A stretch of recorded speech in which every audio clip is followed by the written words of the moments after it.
So hello guys, welcome back to my channel. Polytechnic सफर में आप लोगों का स्वागत है। तो आज मैं लेकर आया हूं पॉलिटेक्निक एंट्रेंस एग्जाम के लिए फिजिक्स का मोस्ट इंपॉर्टेंट क्वेश्चंस। और ये फिजिक्स का मोस्ट इंपॉर्टेंट क्वेश्चन क्यों है? क्योंकि ये क्वेश्चंस आपके एग्जाम में कई बार पूछे गए हैं। ठीक है, हूबहू एकदम वही क्वेश्चंस आपके एग्जाम में कई बार पूछे गए हैं। तो वो क्वेश्चंस यहाँ पर लेकर आया हूँ। तो चलिए, आपका ज्यादा समय नहीं बर्बाद करता हूँ, मैं लेकर चलता हूँ सबसे पहले टॉपिक पर। तो सबसे पहला टॉपिक, अब यहाँ पर पहला नंबर क्वेश्चंस, इस क्वेश्चंस के बारे में पढ़ते हैं और पढ़ने के बाद इसका जवाब बताते हैं। ठीक है, तो देखो यहाँ पर ये क्वेश्चंस क्या कह रहा है, सूर्य के प्रकाश की ऊर्जा पृथ्वी तक पहुंचती है किसके द्वारा? जैसे चालन हो गया आपका, दूसरा ऑप्शन संवहन हो गया, और तीसरा ऑप्शन विकिरण हो गया, और चौथा ऑप्शन ए और बी दोनों। ठीक है, तो इसमें कौन सा ऑप्शन सही है? और सबसे पहले यहाँ पर आप लोग देख लीजिए कि 2023-21 में ये क्वेश्चंस पूछा गया था। तो ये क्वेश्चन बहुत ही इंपॉर्टेंट है। तो बताओ ये क्वेश्चंस क्या कह रहा है कि सूर्य का प्रकाश की ऊर्जा जो होती है, जो सूर्य की प्रकाश की ऊर्जा होती है, वो पृथ्वी तक किसके द्वारा पहुंचती है? तो सिंपल है कि विकिरण द्वारा पहुंचती है। किसके द्वारा? विकिरण द्वारा पहुंचती है। किसके? विकिरण द्वारा। ठीक है, समझ में आया? उसकी किरणों, जो सूर्य की किरण होती है ना, उसके द्वारा ही तो पहुंचती है ना, किरण ही द्वारा तो पहुंचती है ना, जो प्रकाश की किरण होती है उसी के द्वारा पहुंचती है। ठीक है, तो यहां पर क्या हो जाएगा? सी इज राइट आंसर। ठीक है, चलिए अगले नंबर क्वेश्चंस पर चल रहा हूं। अगला नंबर क्वेश्चंस क्या कह रहा है उसके बारे में पढ़ते हैं।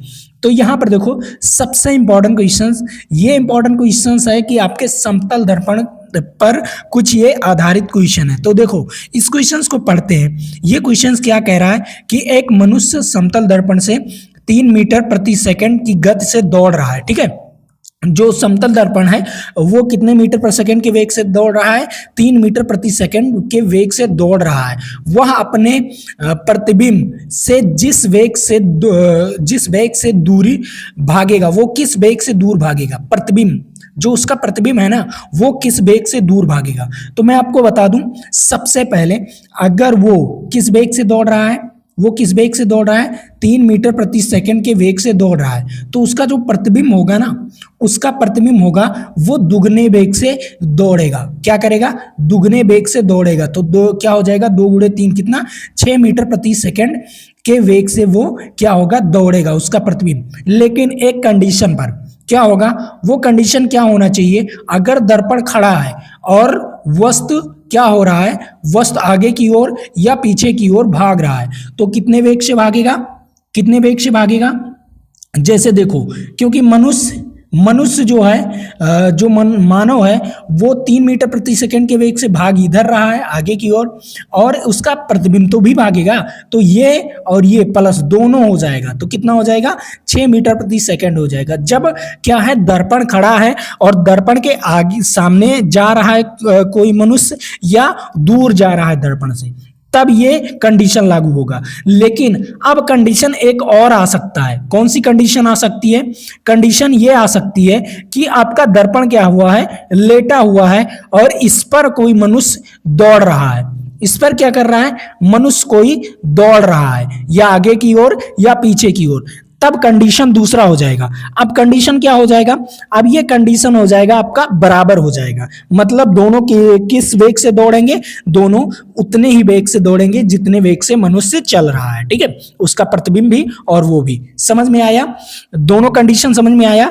एक कंडीशन होगा जब क्या होगा, कोई दर्पण खड़ा हुआ है, ठीक है, और वो मनुष्य दर्पण की ओर या दर्पण से दूर जा रहा है। ठीक है, एक कंडीशन होगा जब दर्पण पृथ्वी पर रखा है और वो दौड़ रहा है। क्या कर रहा है? उसी दर्पण पर दौड़ रहा है मनुष्य। तो क्या होगा? यहां पर कंडीशन दूसरा हो जाएगा। ठीक है, वो कंडीशन क्या होगा? दोनों वेग बराबर हो जाएंगे। ठीक है, समझ में आया? अब ये कितनी बार पूछा गया है? 2023 में और 12 में पूछा गया है। 2 कंडीशन यहां से समझे, 2 क्वेश्चन यहां से समझ गए। वेरी वेरी मोस्ट इंपॉर्टेंट, दोनों questions very very most important है। ठीक है, चलो अगले नंबर क्वेश्चंस पर चल रहा हूं। अगला नंबर क्वेश्चंस क्या कह रहा है? यहां पर सबसे इंपॉर्टेंट और सबसे ज्यादा ये क्वेश्चंस पूछे जाने वाला है। ठीक है, आपके एग्जाम में बहुत बार ये क्वेश्चन पूछा गया है, जैसे 21 में, 18 में, 12 में, लेकिन इसका टाइप बदल दे रहा है। मतलब क्वेश्चंस को किसी दूसरे के टाइप में पूछ दे रहा है। ठीक है। तो लेकिन क्वेश्चंस यहीं से बनते हैं, क्योंकि ये मैंने ऑलरेडी चैप्टर वाइज में ऐसे क्वेश्चंस, ऐसे टॉपिक पढ़ा दिया हूं कि आप लोग अगर उस टॉपिक को पढ़ लेते हो, ठीक है, जो चैप्टर वाइज मैंने पढ़ाया है, आप मेरे ऐप पर उसका कोर्स भी मिल जाएगा और इसका टेस्ट भी मिल जाएगा, ठीक है। तो आप लोग वहां से जाकर टेस्ट आराम से दे सकते हैं, ठीक है। लेकिन सबसे बात यह है कि अगर आपने अभी चैप्टर वाइज नहीं पढ़ा है तो जाकर पढ़ लीजिए। मेरा कोर्स बहुत ही सस्ता है, कोई ज्यादा कोर्स नहीं है, मात्र 299 रुपए में। इसमें क्या क्या चीज इंक्लूड है, आपको टेस्ट इंक्लूड है, जो कि हमारा टेस्ट है 149 रुपए से अधिक का, ठीक है। 149 रुपए से अधिक का हमारा टेस्ट ही है, लेकिन इसमें मैंने वीडियो लेक्चर भी आपको दिया है, ठीक है। वीडियो लेक्चर और टेस्ट का सॉल्यूशन की, पूरा टेस्ट का सॉल्यूशन और पूरे चैप्टर वाइज वीडियो सॉल्यूशन भी दिया है, जाकर आप लोग देख सकते हो, ठीक है। उसमें कोई दो राय नहीं है, लेकिन ऐप पर 299 का कोर्स है, ठीक है। अभी ऑफर चल रहा है, जाकर जल्दी से खरीद लीजिए। अभी ये कोर्स पर कुछ ना कुछ ऑफ चल रहा है, ठीक है। क्या कर रहा है, कुछ ना कुछ ऑफ चल रहा है। तो इस क्वेश्चंस के बारे में आसानी से समझते हैं। तो ये क्वेश्चंस क्या कह रहा है, सिंपल क्वेश्चन है, तो इसके बारे में समझते हैं। देखो ये क्वेश्चंस क्या कह रहा है, कह रहा है रॉकेट किस सिद्धांत पर आधारित है। जो रॉकेट है ना, रॉकेट को किस सिद्धांत के आधार पर उड़ाया जाता है, मतलब ऊपर उड़ाया जाता है। कोई भी चीज अगर उड़ रही है तो किसके सिद्धांत पर उड़ रही है, ये आपको बताना है। तो सबसे पहला ऑप्शन आता है कि ऊर्जा संरक्षण का सिद्धांत, और दूसरा ऑप्शन आता है कि द्रव्यमान संरक्षण का सिद्धांत, और तीसरा आता है संवेग संरक्षण का सिद्धांत, और चौथा आता है कोणीय संवेग संरक्षण का सिद्धांत। तो आइए, ऊर्जा संरक्षण का सिद्धांत जो है ये केवल ऊर्जाओं पर लागू होता है, मतलब कि दोनों तरफ ऊर्जा बराबर होगा, चाहे आप ऊर्जा को ना नष्ट कर सकते हो ना बना सकते हो, ठीक है। ये ऊर्जा संरक्षण का सिद्धांत है, मतलब ऊर्जा को उत्पन्न कर सकते हो, किसी ना किसी के रूप में आप कन्वर्ट कर सकते हो। जैसे आप हीट एनर्जी को खाना पकाने में यूज कर सकते हो, ठीक है। क्या कर सकते हो, खाना पकाने में यूज कर सकते हो, अपने शरीर को गर्म करने के लिए यूज कर सकते हो, या किसी भी चीज को गर्म करने के लिए या किसी भी चीज को चलाने के लिए आप यूज कर सकते हो, ठीक है। ये आपका ऊर्जा संरक्षण है, किसी ना किसी रूप में आपका कन्वर्ट हो जाता है। अब सबसे इंपॉर्टेंट बात आती है कि आपका द्रव्यमान संरक्षण। द्रव्यमान संरक्षण मतलब आपका द्रव्यमान क्या रहेगा, संरक्षित रहेगा, ठीक है। क्या रहेगा, द्रव्यमान जो रहेगा संरक्षित रहेगा। जैसे आपका द्रव्यमान अगर 10 kg है या कुछ भी है, आपका द्रव्यमान हमेशा संरक्षित रहेगा, ठीक है। उसके बाद आता है रेखीय संवेग संरक्षण। अब ये रेखीय संवेग संरक्षण जो है आपके रॉकेट के सिद्धांत पर कार्य करता है। क्या करता है, अगर रॉकेट को उड़ाना है तो आपको रेखीय संवेग संरक्षण का कार्य करना पड़ेगा, ठीक है। तो इसका राइट आंसर क्या हो जाएगा, सी वाला ऑप्शन। और यहां पर देख लो आपको कितनी बार पूछा गया है, तो इसका राइट आंसर कौन सा ऑप्शन हो जाएगा, सी वाला ऑप्शन। अब आता है चौथा ऑप्शन, जो कि कोणीय संवेग संरक्षण। अब ये कहां पर लागू होता है, कोणीय संवेग संरक्षण जानते हो कहां पर लागू होता है। जैसे कोई भी वस्तु वृत्ताकार घूम रही है, कोणीय संवेग संरक्षण का सिद्धांत लगता है, ठीक है। कौन सा सिद्धांत लगेगा, अगर घूम रही है तो वहां पर कोणीय संवेग संरक्षण का सिद्धांत लगेगा, ठीक है। संवेग संरक्षण का सिद्धांत समझ में आया। चलो अब मैं अगले पॉइंट पर चलता हूं, इस पॉइंट के बारे में बताता हूं। ये चौथा नंबर क्वेश्चन क्या कह रहा है, सिंपल क्वेश्चन है यार, आप लोग इस क्वेश्चन का जवाब दे सकते हो, आसानी से दे सकते हो। क्या कह रहा है, वेग में परिवर्तन की दर को क्या कहा जाता है। अब वेग में परिवर्तन की दर को तो आप लोग जानते हो क्या कहा जाता है। जैसे वेग में परिवर्तन, मान लीजिए वेग में परिवर्तन की दर कह दे तो हमेशा नीचे क्या आ जाएगा, समय आ जाएगा।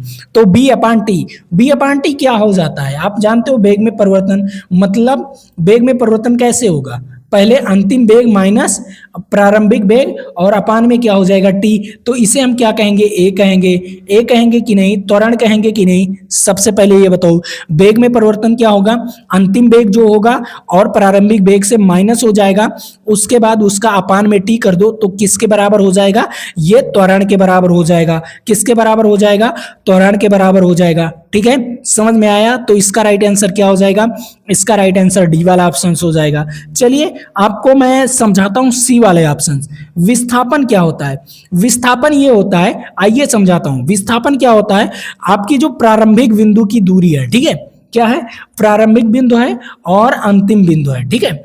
ये प्रारंभिक बिंदु और ये अंतिम बिंदु, ठीक है। इसके बीच की न्यूनतम दूरी को, किसको, न्यूनतम सबसे कम दूरी को, ठीक है, क्या कहेंगे, ये विस्थापन कहेंगे। क्या कहेंगे, विस्थापन कहेंगे। ये चीज समझ में आया। अब चलिए संवेग के बारे में कुछ देख लेते हैं। संवेग क्या होता है आप लोग जानते हो? संवेग क्या होता है? P बराबर mv। क्या होता है? P बराबर mv। द्रव्यमान और वेग के गुणनफल को हम क्या कहेंगे? संवेग कहेंगे।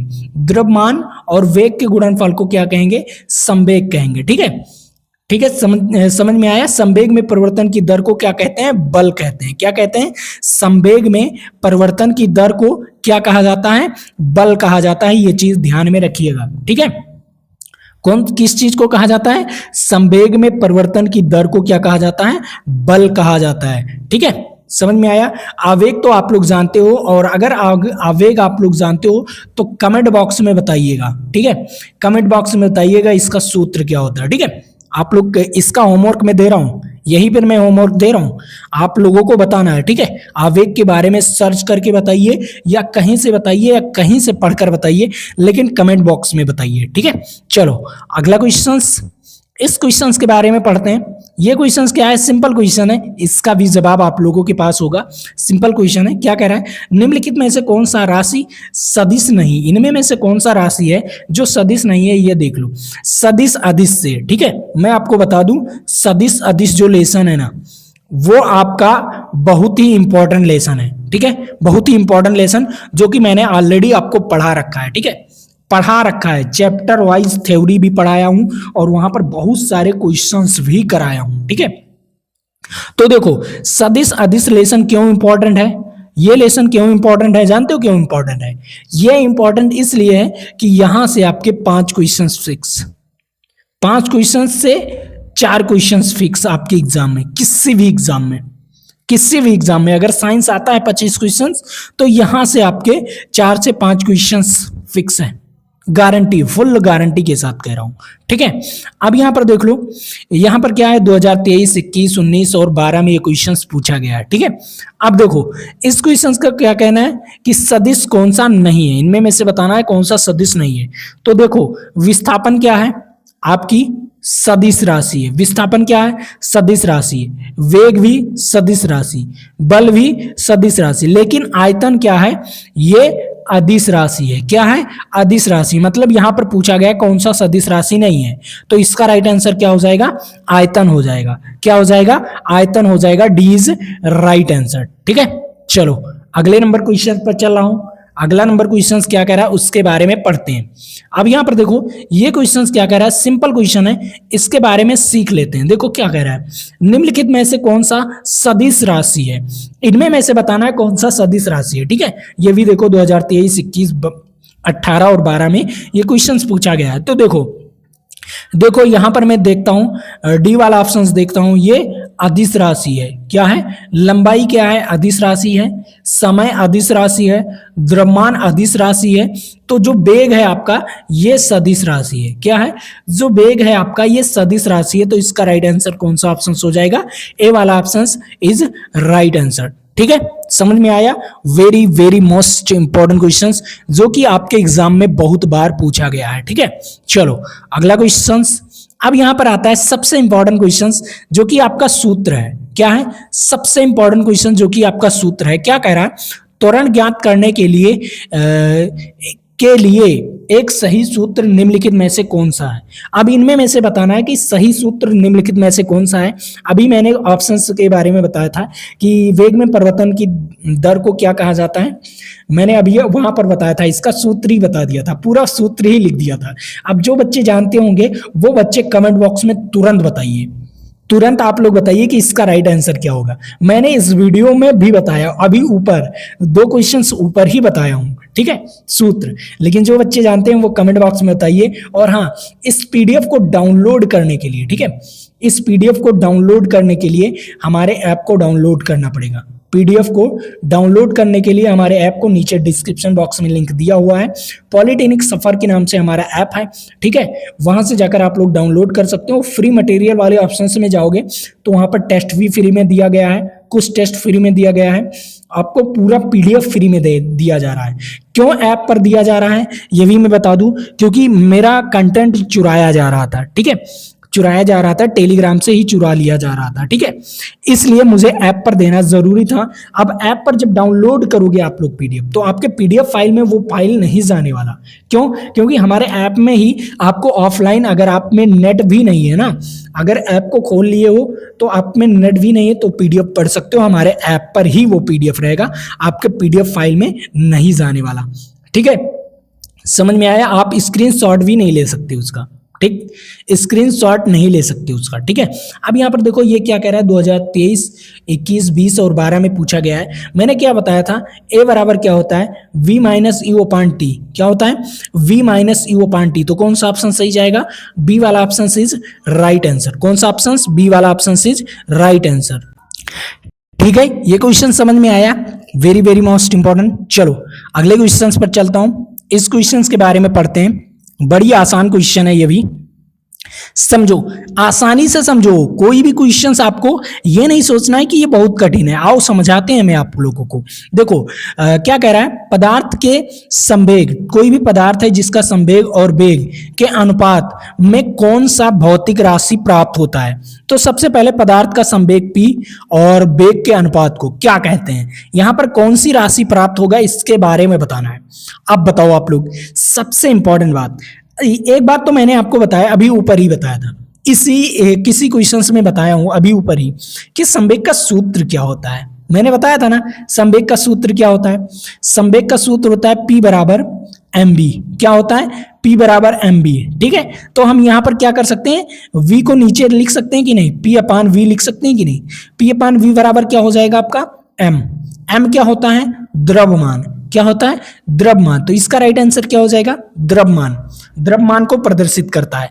जो P अपान V है ये किसको प्रदर्शित करता है? द्रव्यमान को। मैंने बताया था ना, और आपको बताना ही क्या था, बताना था कि संवेग और वेग के अनुपात को कौन सी राशि प्राप्त होती है। संवेग और वेग के अनुपात को कौन सी राशि प्राप्त होती है? द्रव्यमान राशि प्राप्त होती है, मतलब मास प्राप्त होता है। तो इसका राइट आंसर क्या हो जाएगा? मास। समझ में आया? कितना सिंपल क्वेश्चन था। और बच्चे यहीं पर क्या हो जाते, सोच उनकी अगर छोटी होती तो वो सोच नहीं पाते, ठीक है। आप लोग बड़ी सोच रखो, और पॉलिटेक्निक सफर से पढ़ रहे हो ना, तो आपकी सफर जो होगी ना बड़ी आसान वे में चलेगी, ठीक है। बहुत ही आसान वे में समझ कर चलो जो भी रास्ता मैं बता रहा हूं, क्योंकि मैं भी यूपी का सबसे top college government polytechnic Lucknow में पढ़ा हूं। और मैं आपको बता दूं, मेरा रैंक कितना था? 18। जब मेरा रैंक 18 आ सकता है, ऑल इंडिया ओवर रैंक 18, तो आपका रैंक 1 क्यों नहीं आ सकता? आ सकता है ना। 2 क्यों नहीं आ सकता? आ सकता है ना। तो टॉप करो यार। यहां पर जो भी कंटेंट दिया जा रहा है ना, बहुत अच्छा कंटेंट दिया जा रहा है, ठीक है। चलो अगले टॉपिक पर चलता हूं। अब यहां पर आता है 9 नंबर क्वेश्चंस। 9 नंबर क्वेश्चंस भी आप लोगों के लिए इंपॉर्टेंट है। देखो ये क्वेश्चंस क्या कह रहा है, ये क्वेश्चंस कह रहा है मानव नेत्र में निकट दृष्टि दोष को दूर करने के लिए उपयोग में लाने वाला लेंस कौन सा है। आप बताओ, मानव नेत्र में जो नेत्र होता है, नेत्र में जो निकट दृष्टि दोष होती है, उससे दूर करने के लिए कौन सा लेंस का प्रयोग किया जाता है।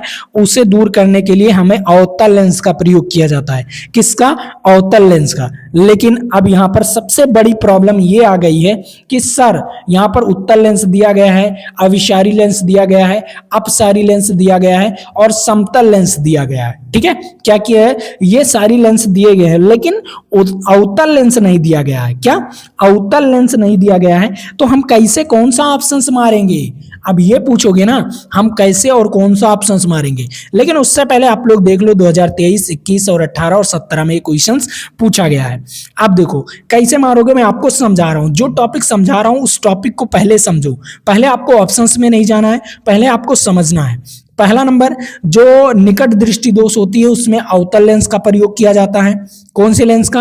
अवतल लेंस के लिए। और दूर दृष्टि में उत्तल लेंस का प्रयोग किया जाता है। दूर दृष्टि में किसका? उत्तल लेंस का प्रयोग किया जाता है, ठीक। तो समझो पहला नंबर, यहां पर देखो पहला नंबर मैं उत्तल लेंस को समझाता हूं, ठीक है। उत्तल लेंस है जो प्रकाश किरण आती है। क्या आती है? प्रकाश किरण आती है। आने के बाद जब लेंस से गुजरती है तो ये एक बिंदु पर चली जाती है। क्या होती है? ये एक बिंदु पर चली जाती है कि नहीं? चली जाती है ना, इस तरफ एक बिंदु पर चली जाती है।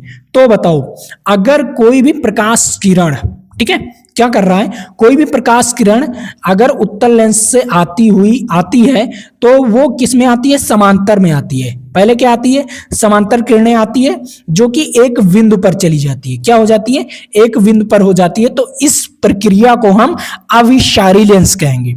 इस क्रिया को हम क्या कहेंगे, अभिसारी। अभिसारी का मतलब कि कोई भी समांतर प्रकाश किरण, कोई भी समांतर चीजें एक बिंदु पर इकट्ठा हो जाए, क्या होगा, अभिसारी का मतलब एक बिंदु पर इकट्ठा हो। ठीक है, अभिसारी का मतलब समझे, एक बिंदु पर इकट्ठा हो जाए। ठीक है, और अपसारी क्या होता है, आइए अपसारी समझाता हूं। जैसे अवतल, अवतल अगर समांतर प्रकाश किरण आ रहा है, क्या हो रहा है, समांतर प्रकाश किरण आ रहा है, तो ये क्या हो जाएगा, ये हो जाएगा दूर दूर, ये एक बिंदु पर नहीं होगा। ठीक है, ये क्या हो जाएगा, दूर दूर किरणें चली जाएंगी। क्या हो जाएंगी, दूर दूर किरणें चली जाएंगी। तो अब यहां पर क्या होगा, जो अपसारी होता है वो समांतर प्रकाश किरणों को दूर दूर मतलब फैला देती है, वो एक बिंदु पर नहीं लेकर जाती। ठीक है, क्या होता है, अपसारी लेंस क्या होता है, अपसारी लेंस समांतर प्रकाश किरण को क्या करती हैं, उसके किरण को क्या कर देती हैं, फैला देती हैं, मतलब दूर दूर कर देती हैं। क्या कर देती हैं, दूर दूर कर देती हैं। ठीक है, लेकिन जो अभिसारी लेंस होता है, जो अभिसारी लेंस होता है वो समांतर प्रकाश किरण को एक बिंदु पर कर देता है। तो यहां पर बताओ, यहां पर कौन सा ऑप्शन सही जाना चाहिए, अपसारी लेंस। कौन सा ऑप्शन, अपसारी lens, C is right answer. ठीक है, समझ में आया, ये 2 पॉइंट आपको समझना जरूरी था। ठीक है, अभिसारी और अपसारी लेंस समझना जरूरी था। अब कभी भूलोगे तो नहीं, कभी नहीं भूलोगे ना। ऐसे दर्पण में भी होगा, जो किरण को फैला देगा वो क्या होगा, वो अपसारी लेंस होगा। जो किरण को एक बिंदु पर लेकर जाएगा वो क्या होगा, अभिसारी लेंस होगा। ठीक है, मतलब दर्पण में भी ऐसा होगा। ठीक है, समझ में आया। चलो अगला क्वेश्चन, इस क्वेश्चंस के बारे में बताओ, सभी बच्चे इस क्वेश्चंस के बारे में बताओ। क्या कह रहा है, निम्नलिखित में से ध्वनि तरंग हैं। अब इनमें बताना है निम्नलिखित में से ध्वनि तरंग है। तो सबसे पहले पहचानने का मैं आसान तरीका बताऊंगा, यहां पर ट्रिक बताने वाला हूं। ठीक है, क्या बताने वाला हूं, ट्रिक बताने वाला हूं, बहुत मजेदार ट्रिक, कभी भूलोगे नहीं, आप कभी भूल ही नहीं सकते। इसमें केवल 2 ही क्वेश्चंस बनते हैं। कौन से क्वेश्चंस बनेंगे, एक तो ध्वनि तरंग क्या होता है, ठीक है, ध्वनि तरंग, उसके बाद आपका एक होता है प्रकाश तरंग। ठीक है, 2 क्वेश्चंस यहां से बनते हैं। एक होता है निम्नलिखित में से कौन सा ध्वनि तरंग होता है और किसमें प्रकाश तरंगे होती हैं। ठीक है, तो अब इसे समझना बहुत ज्यादा जरूरी है, बहुत ज्यादा इंपॉर्टेंट है। तो आओ समझते हैं। सबसे पहले 2023, 22 और 18 और 16 में ये क्वेश्चंस पूछा गया है। तो देखो, जो आपकी प्रकाश तरंगे होती हैं, ठीक है, प्रकाश तरंगे जो होती हैं, तो समझो यहां पर प्रकाश पर है ना, ठीक है, यहां पर है ना, तो अनुप्रस्थ क्या हो जाएगा, अनुप्रस्थ तरंगे हो जाएंगी।